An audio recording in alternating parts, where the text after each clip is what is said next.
This Sunday, America's mental health crisis. More Americans say they are depressed and struggling. And let's get all Americans the mental health services they need. My conversation with Democratic Senator John Fetterman of Pennsylvania, who opens up about his battle with depression.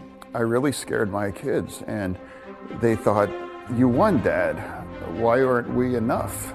Why are you still so sad?" Were there ever moments when you were there seeking treatment when you started to lose hope? I felt like there wasn't any hope sometimes. His message on why seeking treatment saved his life and why he hopes sharing his story will help others come out of the darkness he experienced. As long as you stop the conversation and agree that you're never going to harm yourself, then you have hope. Plus, searching for solutions. As the nation sees a rise in suicides and drug overdoses, what more can be done to help? And what role does social media play? Every research institution that has looked at this is pointing to social media as the cause. A bipartisan conversation on the path forward to improve mental health care with Republican Governor Spencer Cox of Utah and Democratic Governor Jared Polis of Colorado. And a special panel of experts on the front lines of this crisis. Former Democratic Congressman Patrick Kennedy of Rhode Island, Dr. Sha'iri Turner, Chief Health Officer of the Crisis Text Line, and activist and podcast host Victoria Garrick Brown. Welcome to Sunday and a special edition of Meet the Press. From NBC News in Washington, the longest running show in television history, this is a special edition of Meet the Press with Kristen Welker. Good Sunday morning. The U.S. Surgeon General calls it the defining public health crisis of our time, mental health. 1 in 5 adults experience mental illness every year. Depression rates are at an all-time high. A third of adults report being diagnosed with depression sometime during their lifetimes, a figure that is rising. Nearly 50,000 Americans died by suicide last year, more than any year on record. The president says we are falling short. In 2020, less than half of all adults with mental illness diagnosis received care for it. Less than half. For children, the number's even worse. Nearly 70% of our kids who seek care for mental health or addiction cannot get it. For all those brave enough and strong enough to seek help, and I mean that, brave enough and strong enough to seek help, we have to do better. In 2021, more than 12 million American adults thought about suicide. 1.7 million attempted it. The youth mental health crisis is overwhelming emergency rooms. Nearly 60% of high school girls reported persistent feelings of sadness or hopelessness. And for our nation's veterans, the crisis line is fielding a record number of cries for help. This morning, in a special broadcast on the nation's mental health crisis, we will have a conversation about all of it. How do we talk about mental health? How do we access treatment and care? And maybe most importantly, how do we pay for it? We start with Pennsylvania Senator John Fetterman. Barely a month into his service in Washington after experiencing a stroke in May of last year, the senator checked himself into Walter Reed National Military Medical Center in February for clinical depression. I sat down with him in his Senate office. Senator Fetterman, welcome to Meet the Press. Thank you for being here. Thank you. When did you first realize that you were struggling deeply with depression? Oh, that started. I got into the fully in life. That was the first time when I entered the race, and that would have been in January of 21. That it was just in a lot of pressure and a lot of stress and everything, and just kind of like a slow burn, how it kept going along, and I knew that my health was continued to deteriorate. And then after the stroke hit, then I was on the other side, and it was a different kind of a challenge because I knew that everything and anything is going to be weaponized by the other side. And you described this as a watershed moment. At what point did you know you needed real help, that you needed to check yourself into a hospital? At that point, I was able to keep myself some in check, where it's like I can hold myself together until the election. But that was October 25th, and the election was, I think, November 8th. So I was able to kind of keep myself enough to keep my together. And then after the election, that's when things actually accelerated and got worse. And at that point, I wasn't able to leave bed. And my kids, I really scared my kids. And they thought, "You won, Dad. Why aren't we enough? Why are you still so sad? Why are you even more sad?" And it was hard to explain why I was. And of course, a 9-year-old child wouldn't understand that. And it was awful. And that's when it was continued to get more and more intense. And I pleaded not to go down to DC for kind of the orientation in the middle of November, and I tried to explain. I'm like, "Look, I'm probably going to need some time to get to better," and that's where it was at. How did you make that decision? Where did you find the strength to say, "I'm going to actually check myself in to Walter Reed"? Oh, okay. Walter Reed is that there was nowhere else to go, and this is a conversation that I've had with myself and anybody that allows or they're unable to address their depression, is they start to have dark conversations with yourself about self-harm, and things continue to kind of tick off the list, and then I kind of hit the emergency brake to really for further along that. Is like I can't be a blueprint for my children. I can't let them be left alone or not to understand why he would have done that. And earlier in the year, two friends of mine, one had a stroke and the other one had a bad heart attack, and they both have young children, and they took their lives, and it was very devastating. And not because they were weak or I was strong or whatever. It was just I got lucky, and I knew I needed help. I didn't know what that really looked like, but it was presented, and I reluctantly kind of was like, no, I don't need to go in there. But figured out that yes, this is the right choice, and that's where I ended up. And I know this is so hard to talk about, but just to be clear about what you're saying that you had thoughts of harming yourself? Yeah, I've had that. I've said that publicly, and at first I didn't.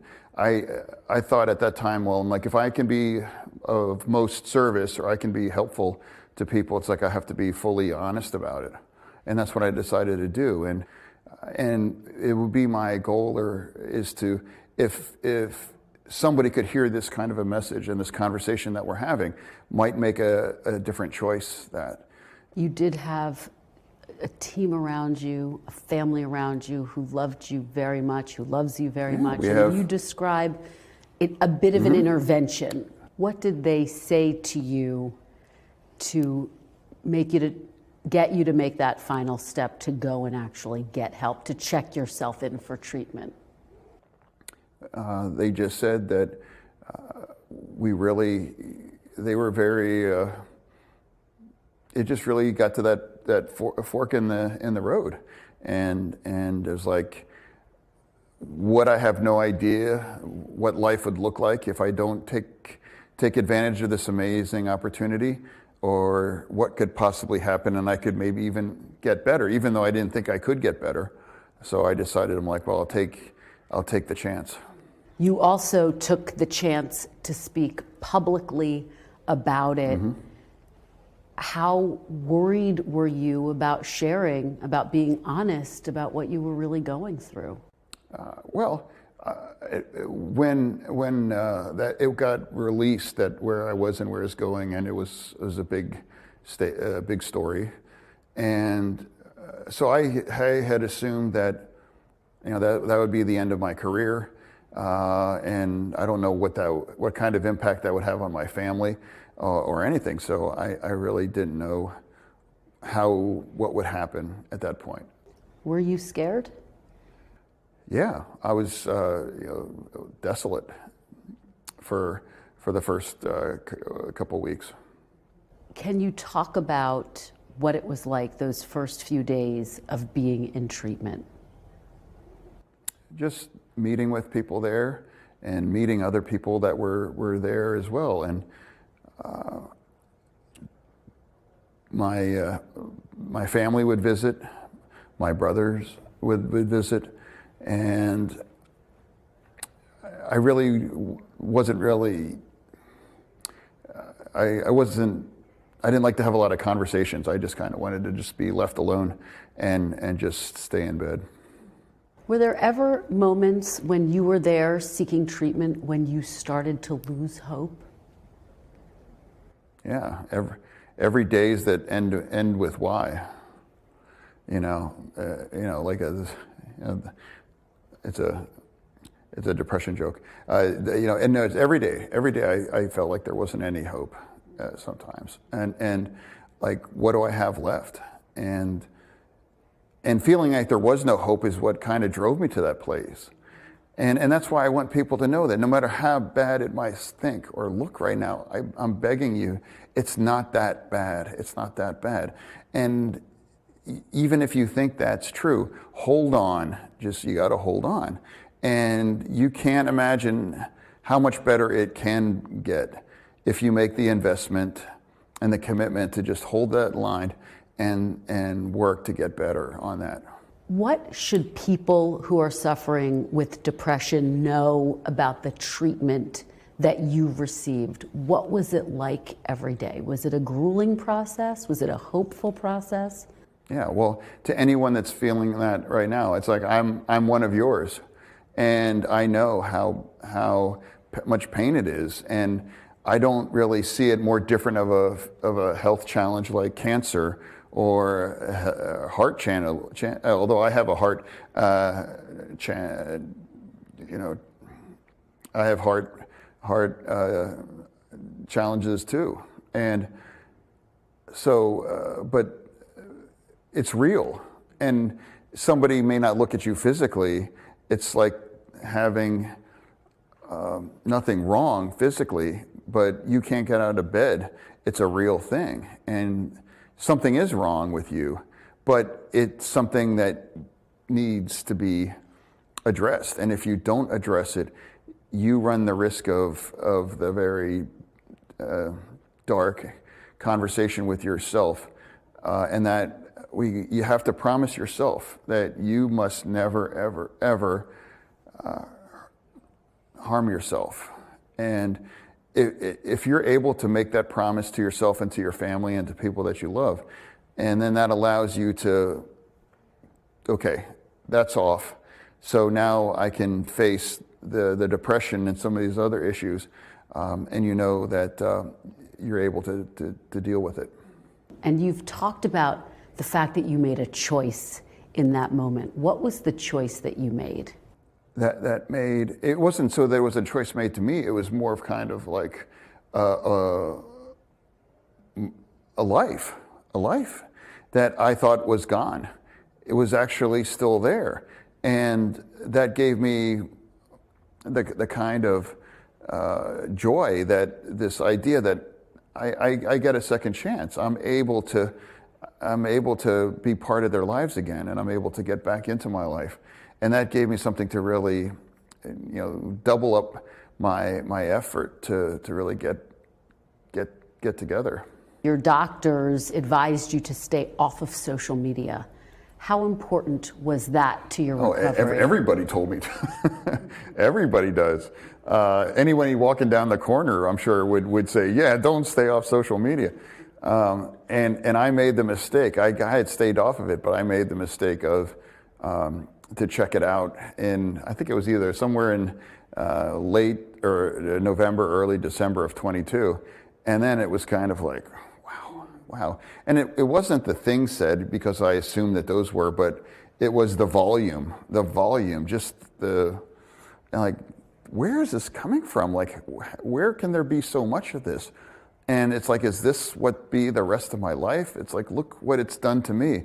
And more importantly, what has this done to my family? And, you know, my kids are afraid to go back, and they left social media behind, and we're stopped posting family pictures and things like that. Or it's just astonishing that so many people want to take the time to hop online and to say things to a stranger that never did anything to you, especially members of my family. Do you think that social media may have made your depression worse at the time? Oh yeah, anybody. It's an accelerant, absolutely. Are you back on it? Am I back on it? Selectively. Maybe if to post something, but I don't go around like, hey, let me find something really, that, yeah, there's going to be some mean things being said or whatever. I don't have to verify it myself. I just assume it's going on. And I would just warn anybody that social media, I've never noticed anyone to believe that their mental health has been supported by spending any kind of time on social media. And if they do, I'd love to meet that person, who that is. Let's go back to your recovery. At a certain point, the medical team came to you and said you were in remission. What was that moment like? It's amazing you use that exact word. Yes, absolutely. The lead doctor sat down, and I was thinking, okay, what's this? And he's like, we've concluded your depression is in remission. And it's like, really? Really? And it was, to me, it felt like you're getting pardoned, or you're like kind of like, really? Because I had no idea. I didn't know how long I would be there, or do people observe the same things that I feel, and how I'm feeling differently, inside. And then when that was validated, it was another kind of like, wow, really? And that was kind of like that was the second part of the 1-2 punch that really allowed me to fully just get together and realize that I do have a life to come back to. What was it like once you left and you started re-entering life? I think it's just more, I remind myself just how grateful I am. It's really just grateful. And anyone that have put themselves up to the brink and realize just how awful it feels, and it's so dark and awful, that to be able to get that close to it, to know I don't will ever get back to that. I will never allow myself to come back to that. And I've had a lot of challenges here over the year. My father, over the summer, he just collapsed in the kitchen and died for 20 minutes and was on a ventilator and in a coma. And I got the message actually walking out of this very room that we're in right now, and I found out what happened, and I jumped in the car and I drove up to my parents' house in York, and I visited my father unconscious in the hospital, and I never had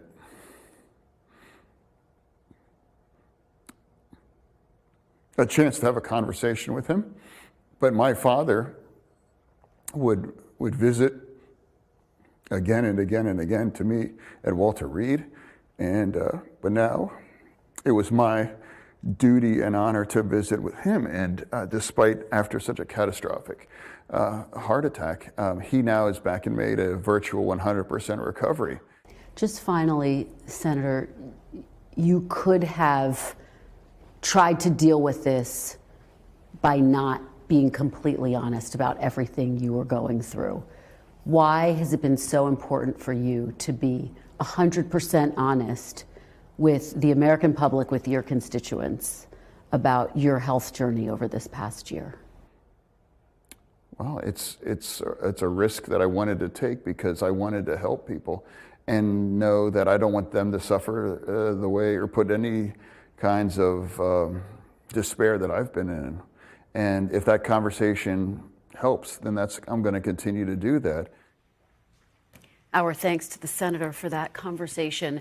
If you are struggling, the Suicide and Crisis Lifeline has support. Call or text 988 to connect with a crisis counselor or visit 988lifeline.org. When we come back, is social media to blame for our children's mental health? Republican Governor Spencer Cox of Utah and Democratic Governor Jared Polis of Colorado join me next.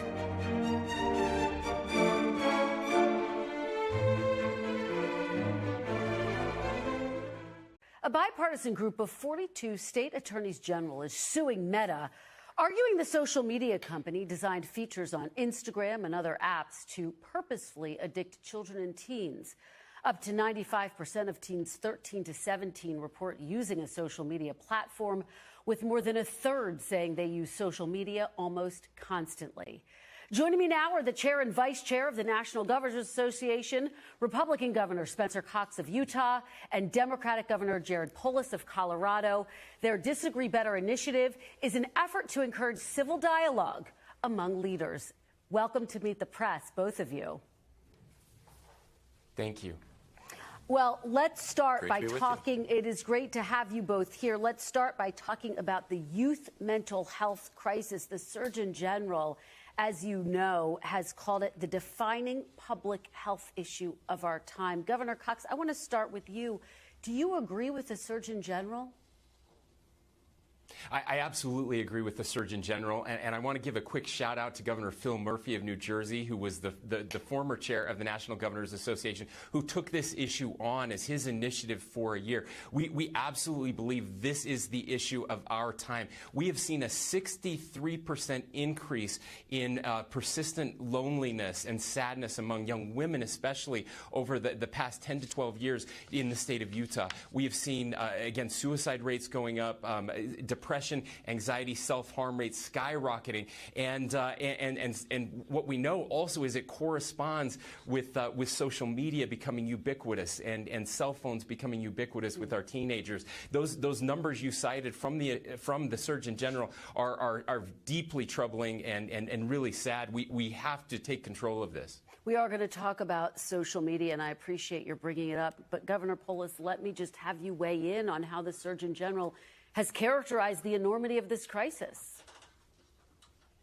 Well, I think people of all ages are facing increased pressure and stress from a lot of causes, especially coming out of the pandemic. In Colorado, we have an I Matter program that provides free counseling sessions for every student in our schools. And we've had over 51,000 sessions with young people who often don't know where to turn and don't know how to access the professional help they need to avoid depression, anxiety, risk of self-harm.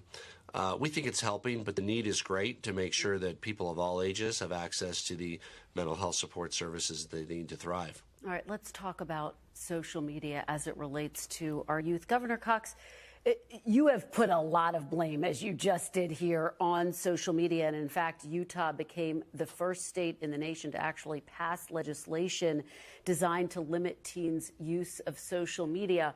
Why do you think that was the right move, and what do you think it's accomplished so far? Well, look, again, we want to be data-driven in all of this. So we've been working with experts across the country, the smartest people that have looked at all of the data, all of the research, and have concluded, and again, I think it's obvious to anyone who spends any time on social media or has kids. I have 4 kids. I've seen what's happened to them as they've spent time on social media and their friends, that this is absolutely causing these terrible increases, these hockey stick-like increases that we are seeing in anxiety, depression, and self-harm amongst our youth. By the way, it's bad for adults too, but especially bad for our young people. And so, look, if you saw a 63% increase in cancer amongst young women in our country, we would be moving heaven and earth to do anything possible to change that. And yet we've kind of just sat on our hands and said, well, I guess this is the new normal. That's unacceptable in Utah. And so we passed the most aggressive legislation legislation in the country to hold social media companies accountable. We're still in the process of implementing that. We've sued Meta, we've sued TikTok. We're taking a page, they've taken a page, sadly, out of the tobacco lobby. They know this is harming our kids. They're covering it up. They're doing everything possible to take advantage of our kids for their own gain. And we're not going to stand for that. And so we're still pushing forward. We don't know what the results are yet, but we're confident we're going to do everything we can to protect our kids. Governor Cox, is there anything to be gained from social media? For example, could kids find a sense of community there? Could they find a sense of identity there? Do you see any upside to it? Sure. Yes, there's definitely upside to social media when used properly and in the correct ways. But see, that's not how these apps are designed, and that's the problem. They're designed to addict our kids very intentionally, and these addictive features make it impossible for our kids to get the upside, the benefit out of that without all of the downside. And again, the access that they get to just terrible content, the rabbit holes that they end up going down, these algorithms that are destroying lives, and so somebody has to step in. We're not trying to ban social media completely from our kids. That's not what we're trying to do. We're trying to make it safe for our kids. Governor Polis, would you be open to more restrictions on social media in your state? I think the responsibility belongs with parents, not the government. I have a 12-year-old and a 9-year-old. We don't allow them on social media yet. We'll be having the conversation with our 12-year-old son soon, and in an appropriate way, allowing them to access that. But I think really fundamentally the state can't be the parents for kids. I certainly agree with the diagnosis that Governor Cox did, and I have some sympathy for that approach. But I do think at the end of the day, the government can't parent kids. It's really up to the responsibility of parents to step up. And I think it's in many ways an educational effort for outreach to parents. Many parents don't understand the full threat of different social media for their kids, and I think more parents need to step up and take on that responsibility. Let's talk about a recent study by the CDC which found students who identify as lesbian, gay, bisexual, or non-heterosexual are about 2 times more likely than their heterosexual peers to feel persistently sad or hopeless, and almost 1 in 4 attempted suicide during this previous year.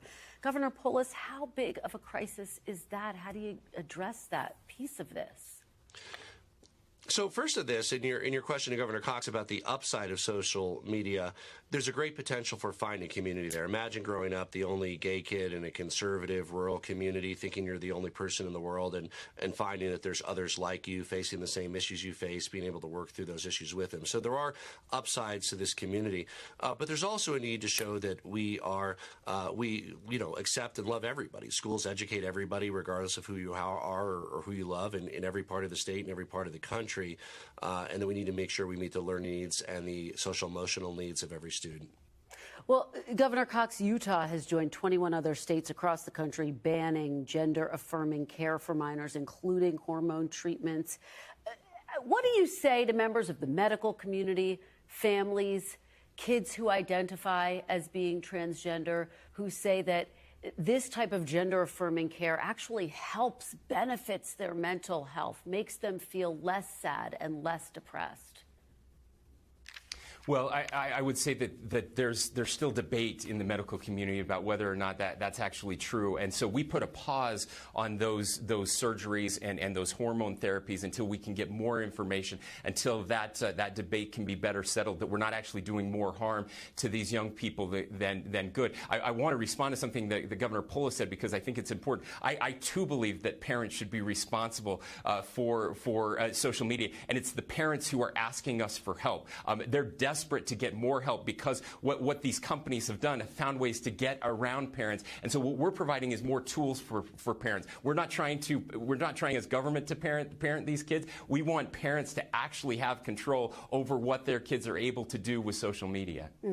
I want to end on a personal note with both of you. And Governor Cox, I'll start with you, because you just hopefully heard my conversation with Senator Fetterman. The male suicide rate is 4 times higher than it is for women, and men make up about 80% of all suicides. And Governor Cox, you've talked about experiencing suicidal thoughts when you were younger. Can you share with us, what do you think made the difference for you?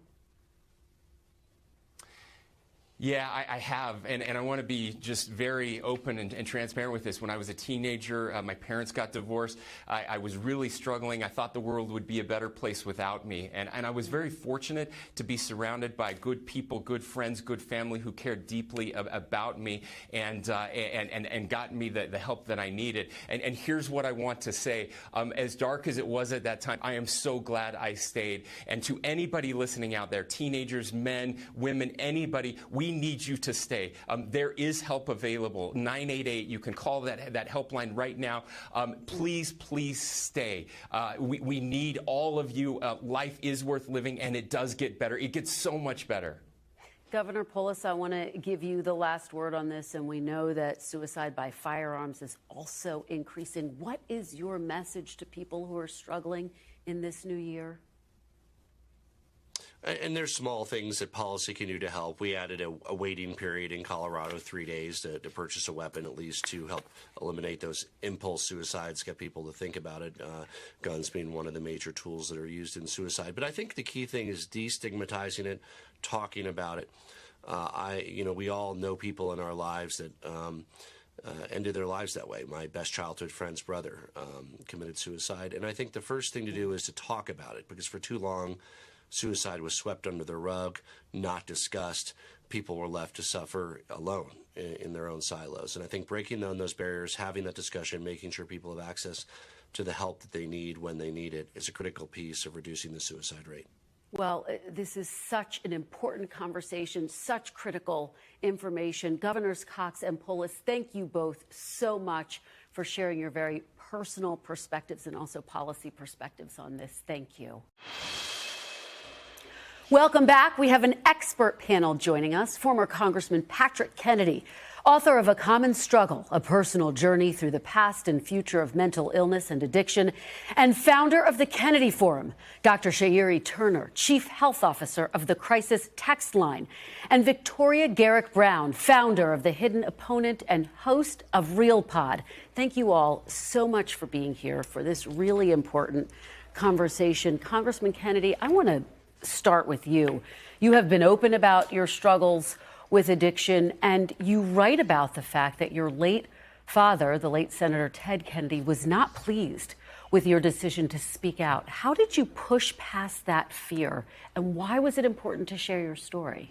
Well, like a lot of his generation, these were very shameful issues. He suffered terribly from the trauma of seeing both of his brothers assassinated, and, my mother suffered from terrible alcoholism, and it wasn't anything we felt we could address because, frankly, it's still the attitude that we can't really fix this problem. And that's the difference between our attitudes from yesterday to today. We can make an enormous difference. We can reduce the number of suicides dramatically if we have this as a public health approach. We could reduce overdoses. We had 200,000 overdoses last year. We never kept in touch with any one of them. And 90% of those people are the ones that are successful later on in overdosing. Why don't we wrap our arms around those people? In other illnesses, we follow them right outside the ER and make sure that they're properly taken care of. We employ chronic-based care. But in addiction and suicide, in major depression, it's acute episodic treatment. In other words, we don't deal with these issues as chronic illnesses. And furthermore, we don't pay for these illnesses as chronic-based illnesses. And finally, we basically don't pay. There's a reason, as a pediatrician, Dr. Turner, that there is 1,000% likelihood that you're going to be out of network if your child's seeing a child and mental health provider versus any other illness where they would find it in network. And that means families have to pay a lot more to get the care for their kids, let alone pay cash, which tragically is the way most people pay for this care. And we are going to delve into that issue, the lack of access to health care. I do want to stay on basically the big point that you're making. There's no national plan to deal with this crisis. And Victoria, you obviously have been active in the effort to destigmatize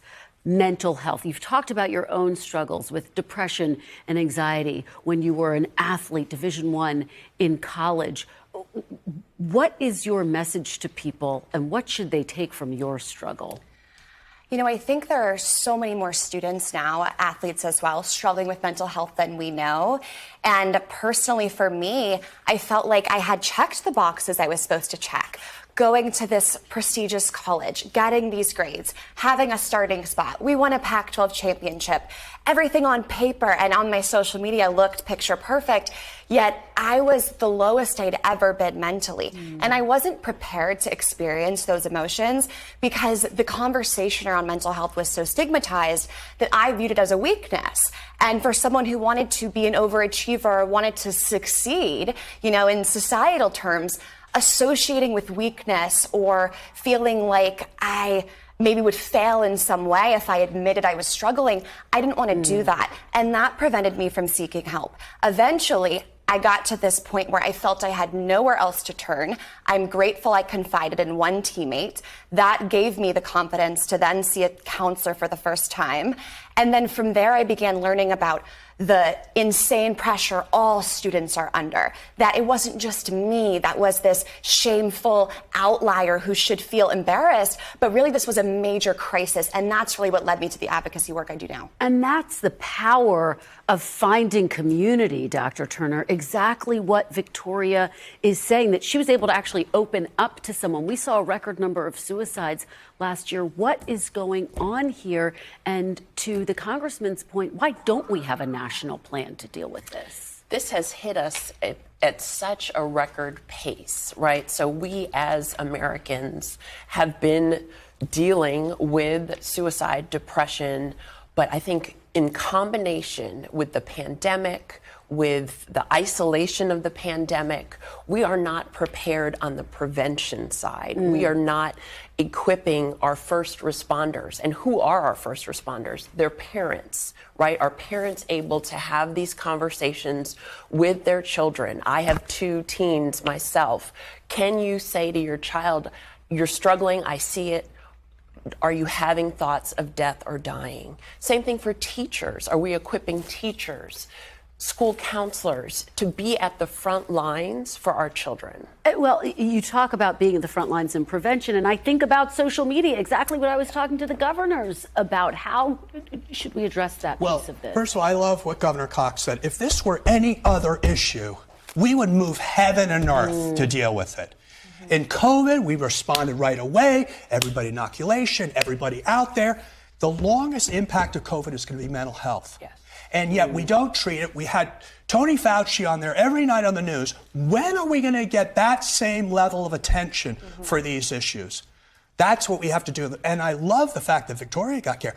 But most young people can't get care. There's not enough providers. And back to the original point, there's no protections to make sure insurance companies and, frankly, the federal government treat these illnesses just like any other set of illnesses. Weigh in on that point, Dr. Yes, Turner. so access. The Senator Fetterman's story was so powerful, right? Because he's coming forward, he's addressing the stigma, he's talking about his mental health, but he had a place to go. That's right. Right? He was able, unfortunately, his black and brown peers, male and female, would not have necessarily a Walter Reed to check into, right? Unfortunately, he did.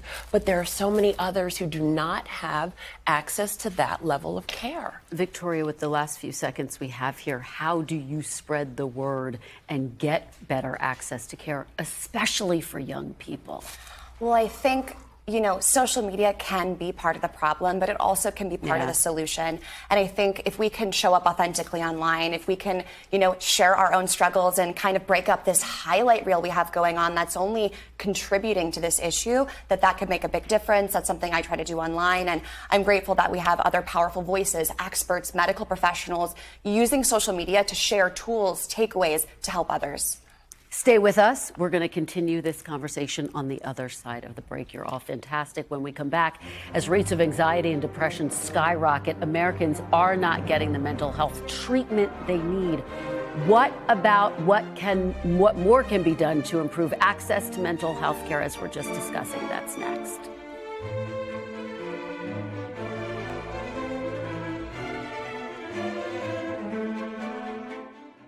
We are continuing our great panel discussion. Dr. Turner, we are talking about a lack of access. Talk about what the crisis text line is and why that is aimed at trying to improve access. Yes, all the time. Crisis Text Line is a national not-for-profit that provides free 24/7 mental health support and crisis intervention. We are text-based only, so we're meeting our teens where they are. And anyone can text help to 741-741 and be received by a volunteer-trained live crisis counselor who's supervised by mental health professionals in English and in Spanish. So we're addressing the bilingual issues. We are accessible to teens. Over 70% of our texters are under the age of 24. So we're reaching that vulnerable population, and we're reaching youth of color and LGBTQ plus youth as well. Congressman, weigh in on this, and you have talked about a lack of access and the fact that there's no national strategy to address this. What should a national strategy look like? Well, like when we have an emergency, FEMA comes in. They've got housing, job opportunities, support of this and that. We need a strategy that understands that housing is critical to address the homeless epidemic of people with severe mental illness and addiction. So you need housing. You need not only access to treatment, that treatment needs to be evidence-based. And unfortunately, we're still way behind the curve where we have our providers really practicing cognitive behavioral therapy for specific diagnoses where that's been shown to have the greatest outcome. If we get better outcomes, I guarantee you people will want mental health more because they'll see the transformation that can happen if people are delivered evidence-based treatments. And you're also making the argument there's a lack of access to good health care as it relates to mental health. Yeah, it's quality and outcomes. Yeah. And we don't really measure that because, let's just be honest, we're playing catch-up on all of this. We have so underfunded this system for so long. Why is it a big surprise that we don't have enough providers in the field? We don't pay them a fraction. The public model, Medicare and Medicaid, pay only a fraction of what they pay other professionals, not you. Dr. Turner, you are at the lower end of the totem pole. Commercial insurers then take 70% of that. So by the end of the day, people who are providing this care get paid peanuts. We have a workforce issue, is what he's saying. And we need not just to increase that pipeline, start paying providers what they need to be paid, ensuring that there are providers for all different demographics, because quite honestly, people sometimes feel more comfortable speaking to someone who looks like themselves. I do want to talk about this moment that we're in. We are heading into the new year. Victoria, you have spoken very personally about how at the height of your college career, you experienced burnout. And I think the holidays, heading into the new year, it's a time when people just feel burnt out.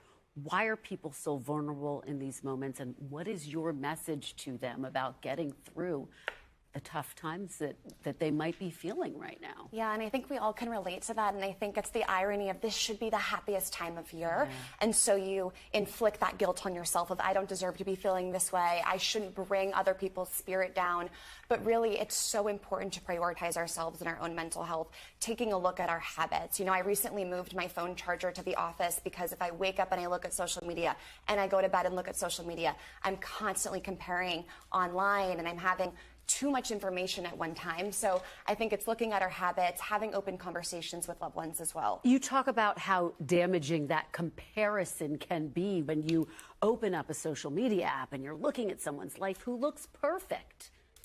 Completely.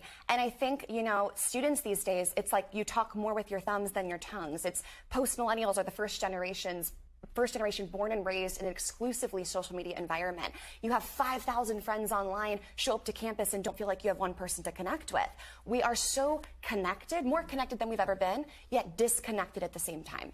Congressman, you've talked about how challenging the holidays can be. The Surgeon General has warned about loneliness, how much of a threat that is in this fight. Well, let me just go back to the idea of access, because right now, in the crisis, you get so many denials of care. Now, you remember Purdue Pharma, and families were throwing bottles at these Purdue Pharma, the Sacklers. Insurance companies, you know, the Purdue started the fire. Fire was raging. Insurance companies and the federal government could have put out those flames, but did they? No. The rates of denial, pre-authorization, concurrent review, retroactive review means that they're squeezing the system even when we need mental health the most. So I want to thank the Biden administration. They've put teeth into the Mental Health Parity and Addiction Equity Act. I guarantee you the insurers are screaming right now. They're going to come to the Hill and try to push that back in the next few months. I'm signaling you because this fight is in those areas. If people watching this broadcast want to be involved, that's when we need to come forward as consumers and families of consumers. Dr. Turner, the congressman is talking about what has been done so far. What more needs to be done? What role can the government play? Right. So we have to invest in the crisis continuum. We have prevention all the way out to acute and chronic care. And it's building out that system. It's meeting the needs with mobile crisis units, with organizations like Crisis Text Line and 988, so that everyone gets the right care at the right time for the right diagnosis. Victoria, finally to you, your message to young people who are watching this and might be feeling that loneliness that the Surgeon General talked about. My message to young people watching this is that they are worthy of seeking help. You don't have to get to a place where you're diagnosed with depression or a mental illness to be able to have that tough conversation, to go in, to make that appointment, to confide in a loved one at the very least. So you're worthy. Reach out. Let someone know how you're feeling. Well, you all have such a powerful message. Thank you so much for making us smarter and better on this really important topic. We appreciate it. Before we let you go, the team here at Meet the Press and I want to leave you with our vision for the new year as we approach what will undoubtedly be a complicated election season. We will seek to help you, our viewers, navigate it all by highlighting voices from across this political spectrum and beyond. Yes, we will hear from the candidates, but we will also talk to community leaders, authors, advocates, and everyone in between to build upon the great tradition of this show, which is about accountability and earning your trust. Meet the Press has always been a place for diverse voices and challenging conversations. It is essential to our democracy and who we are as a country. On behalf of everyone here at Meet the Press, we wish you a very happy and healthy new year. That's all for today. Thank you for watching. We'll be back next week because if it's Sunday, it's Meet the Press.